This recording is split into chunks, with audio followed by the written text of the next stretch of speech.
Dating takes a lot of work. And many times when I'm working with couples in the office, when they're, especially after a divorce, they're like, my biggest fear and the thing that I'm left with now is I'm going to have to do what I never wanted to do, and that's start dating again. I mean, for many people, it's traumatic. No matter who you are, you're going to make mistakes in dating. But did you know that there are recommended mistakes that analysts, that psychologists know about? And I'm choosing 5 of these because I think the 5 biggest mistakes are the ones I see the most common. And sometimes, I don't know if this happens for you, but for me, if I know up front what the biggest rabbit holes are or the biggest mistakes, then I feel like I have some knowledge or control over myself being put into them. So here is the first one: being too invested physically and emotionally.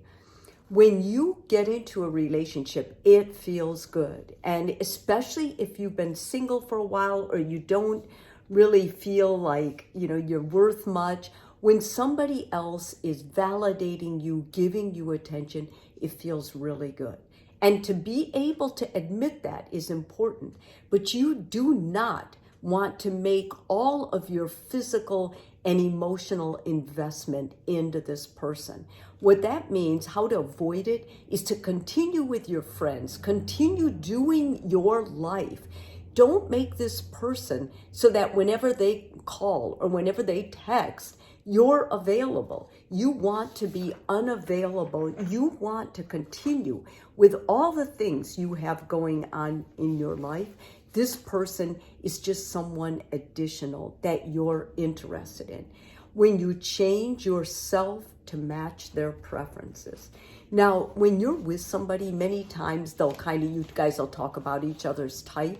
And I have seen people actually change how they dress, how they look, what they're doing, their actions. You don't want to do that. It's important that you acknowledge that is one of their types.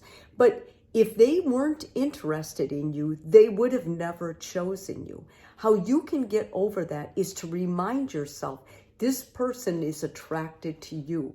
Whatever you had, whatever you brought to the table was what first sparked the relationship. So unless they're trying to manipulate you or control you, they like the person you are. So continue that, invest in that, and don't give up or try to be a replica of what their type is or what they comment about wanting or being. Forcing the relationship to work even if it clearly isn't. So many people will try, they're not sure when to stop, or are we forcing a round peg into a square hole? You know that basically when there's so many differences and there seems to be a little bit more conflict about those differences, that this may not be a good relationship. Or let's say this person does not carry some of the values you think are most important in your life. Don't be so afraid of giving up the time you spent with them or being single again to let go of a bad relationship. And I will tell you why. I have seen bad relationships that should have never lasted go on, and they come into therapy, and it's clear, like a therapist can help you fight fair. A therapist can help you understand each other more, but they can't fix something that is inherently broken, like valuing different things. If you value different things, that is a big deal. Or not being able to trust each other, big deals. A therapist isn't going to fix that, and you aren't either.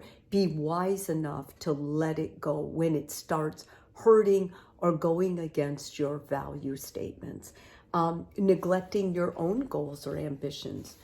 Never let another person make you give up a goal or a dream or an aspiration just because of who they are. Now, if you guys decide that you're going to get married, that this is going to be something you do together, that's a whole nother thing. But I've seen couples, there's absolutely no commitment. They end up moving in together. One of them didn't want to move in together, but there they are.